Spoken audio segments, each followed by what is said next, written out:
ये है जमोन light house और इस लाइट हाउस पर कीपर की जॉब करने पर आपको हर साल 1.2 मिलियन डॉलर्स यानी कि तकरीबन 10 करोड़ रुपए मिलेंगे। मतलब यहाँ पर सिर्फ एक दिन बिताने पर 2.5 लाख रुपए मिलते हैं दोस्तों।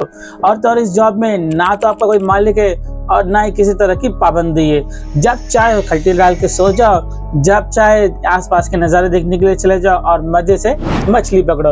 और इतने पैसे के बदले पूरे दिन में काम सिर्फ इतना सा करना है कि इस लाइट हाउस के ऊपर जो लाइट जलती है वो बुझनी नहीं चाहिए, जो कि इतना कुछ मुश्किल काम तो नहीं है दोस्तों, क्यों है ना। पर इस जॉब के सपने देखने से पहले थोड़ा सा ठहरिए। फ्रांस के आयरन अबुजान के सिर्फ 300 मीटर होने के बावजूद जमोन लाइट हाउस पर पिछले 35 साल से सन 1991 से कोई कीपर नहीं है और आज भी यहाँ पर कोई नौकरी नहीं करना चाहता है। अगर इस जॉब के लिए किसी को डबल सैलरी भी दी जाए तो शायद नहीं करेगा। पर क्यों आखिर जमोन लाइट हाउस इतना खतरनाक है? और जमोन तो छोड़िए दोस्तों, दुनिया के अधिकतर लाइट हाउस इतने ही खतरनाक होते हैं। अगर आप जानना चाहते हो ऐसा क्यों, तो दोस्तों आप मेरे चैनल पे बने रहिए। हम आपको बताते हैं आखिर क्यों लोग नहीं चाहते कि वो लाइट हाउस में काम करे। इस साल 1873 की बात है दोस्तों। उस वक्त दुनिया की सबसे बड़ी ship HS Atlantic north Atlantic ocean में आगे बढ़ रही थी। ये एक अत्यधिक आधुनिक और सुरक्षित जहाज थी दोस्तों, जिसके डूबने का खतरा लगभग ना के बराबर था। लेकिन जब अटलांटिक अपनी 19वीं यात्रा पे था, तब एक रात अचानक वातावरण में बहुत ही घना कोहरा छा गया। कोहरे के कारण अटलांटिक के चालक दल को अपने सामने कुछ भी नहीं दिखाई दे रहा था दोस्तों।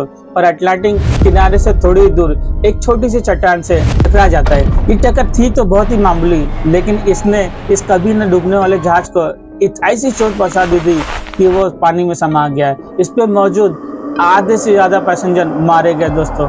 करोड़ों डॉलर का नुकसान हुआ और इस जहाज को बांधने वाली कंपनी व्हाइट स्टार लाइन कंगाल की कगार पे आ गई दोस्तों। पर ये सब क्यों हुआ जानते हो दोस्तों? सिर्फ एक लाइट हाउस न दिखाई देने की वजह से।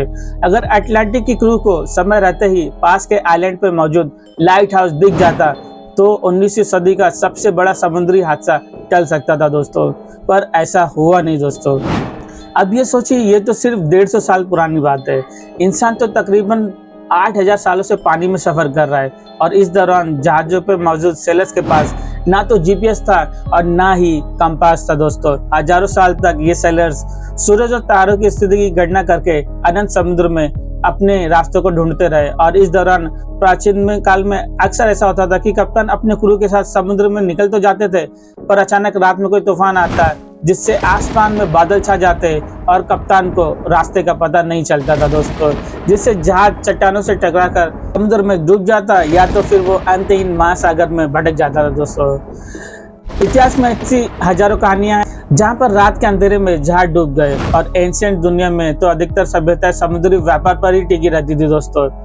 इसलिए वक्त के राजाओं के सामने बहुत ही बड़ा समस्या था। और ठीक इसी समय इस कहानी में इजिप्ट का शहर अलेक्जेंड्रिया एंट्री लेता है। अलेक्जेंड्रिया एक कोस्टल सिटी थी और यहाँ पर बड़ी मात्रा में समुद्री ट्रेड होता था। लेकिन दिक्कत यह थी कि अलेक्जेंड्रिया का जो बंदरगाह था वो कुछ इस तरह का दिखता था। यहाँ पर बड़ी बड़ी चट्टानें थी जिससे अक्सर रात के समय आने वाले जहाज टकरा जाती थी दोस्तों। ये 280 ईसा पूर्व की बात है। उस समय इजिप्ट पर टोलेमी शोषण का राज था और वो किसी भी तरह अलेक्जेंड्रिया की इस समस्या को सुलझाना चाहते थे। इसलिए उन्होंने उस वक्त के एक बहुत ही बड़ी ग्रीक आर्किटेक्ट सोस्ट्रेटस ऑफ कैनाडस से मदद मांगी दोस्तों। सोस्ट्रेटस ने राजा के कहने पर एक बहुत ही बड़े टावर का डिजाइन किया। ये टावर इतना बड़ा था कि जब तक ये बना तब तक सोस्ट्रेटस का बेटा टोलेमी द सेकंड फिडेल्फस पर राजा बन चुका था। अलेक्जेंड्रिया के फेरोज आइलैंड पर बना ये टावर एक तरह का दुनिया का सबसे पहला लाइट हाउस था, जिससे फेरोज ऑफ अलेक्जेंड्रिया भी कहा गया है। इंजीनियरिंग का ये एक नायाब नमूना था। प्राचीन विश्व के 7 अजूबों में से एक था ये दोस्तों। इस टावर की ऊंचाई 384 फीट थी और पूरी दुनिया में सिर्फ गीजा का महान पिरामिड ही एक ऐसा इमारत थी जो इससे ऊंची थी। फेरोज ऑफ अलेक्जेंड्रिया भले ही दुनिया का सबसे पहला लाइट हाउस हो, लेकिन ये मॉडर्न लाइट हाउस से एक थोड़ा अलग था। ये एक तरह से एक ऊंची चिमनी थी। जाहिर सी बात है कि उस समय पर इलेक्ट्रिसिटी नहीं थी, इसलिए इस लाइट हाउस के सेट पर हमेशा लकड़ियां जलती रहती थी दोस्तों, जिसमें कंटिन्यू फ्यूल्स और वुडन सप्लाई की जाती थी दोस्तों। लेकिन यहाँ पर दिक्कत ये थी कि आग के द्वारा होने वाली ये रोशनी बहुत ही ज्यादा कमजोर थी और इससे मीलों दूर से आने वाली जहाज को कोई मदद नहीं मिलती थी। इसलिए सॉफ्टवेयर ने अपने जीनियस दिमाग का इस्तेमाल करते हुए इस टाइट के टॉप पर कुछ मिरर और लेंस की कॉम्बिनेशन लगा दिए, जिनसे ये लाइट रिफ्लेक्ट होकर कई मील दूर से भी देखी जा सकती थी। फेरोज ऑफ अलेक्जेंडर के मरने के बाद अलेक्जेंड्रिया के तट पर होने वाले हादसे में काफी कमी आई दोस्तों, जिसके बाद कई एंशिएंट सिटीज में इस तरह के लाइट हाउस बने, जिसमें रोशनी के लिए ऑयल लैंप, गैस लैंप, लकड़ी और मोमबत्ती तक का उपयोग किया गया दोस्तों। लेकिन कोई भी लाइट हाउस आज की लाइट हाउस की तरह नहीं था दोस्तों।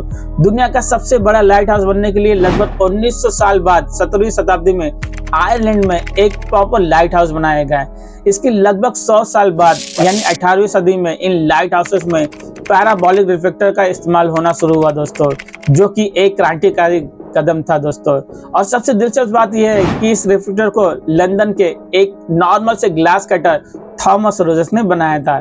थॉमस ने आइडिया दिया कि क्यों न वे लाइट हाउस में लैंप के पीछे एक स्फेरिकल ग्लास के मदद से लगा दे, जिससे लाइट रिफ्लेक्ट होकर कई गुना दूर जाए। दोस्तों ये आइडिया काम कर दिया और यूरोप के कई सारे लाइट हाउसेस में लैंप के पीछे इस तरह स्फेरिकल मिरर लगाए गए। लेकिन इस आइडिया में भी एक दिक्कत थी दोस्तों, ये रोजर्स लेंसेज बहुत ज्यादा लाइट ऑब्जर्व करते थे और इतने एफिशिएंट भी नहीं थे। ठीक इसी वक्त कहानी में एक French physician Augustin Jeans Fresnel आते हैं दोस्तों।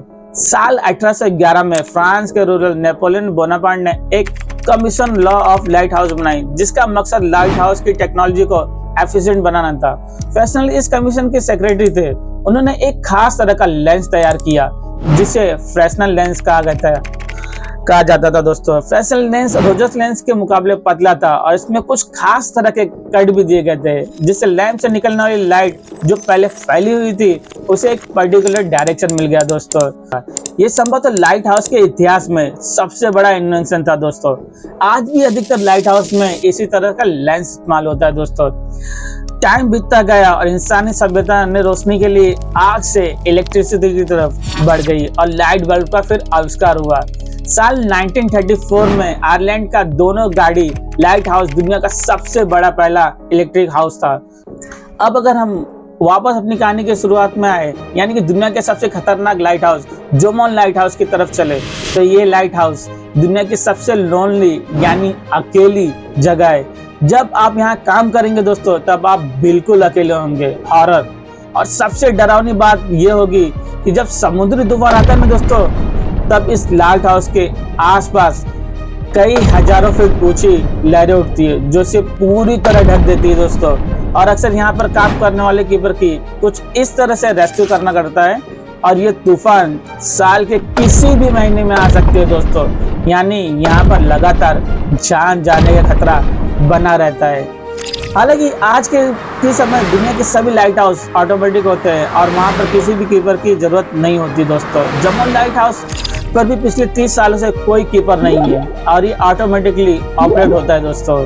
दुनिया भर में ज्यादातर लाइट हाउस किसी आइलैंड पर या समुद्र के बीच में मौजूद किसी ऐसी चट्टान पर बनाए जाते हैं जो बहुत ही ज्यादा खतरनाक होते हैं। ये कुछ लाइट हाउस रेस्क्यू ऑपरेशन की फोटोज दिखाते हैं दोस्तों। क्या अभी आप यहाँ पर काम करना चाहोगे दोस्तों? क्या आप अभी रिस्क लेना चाहोगे? नहीं दोस्तों, ऐसा मत करना। इससे अच्छा है आप मेरे चैनल को सब्सक्राइब कीजिए और ऐसे ही मजेदार वीडियो का मजा लीजिए। Thank you guys.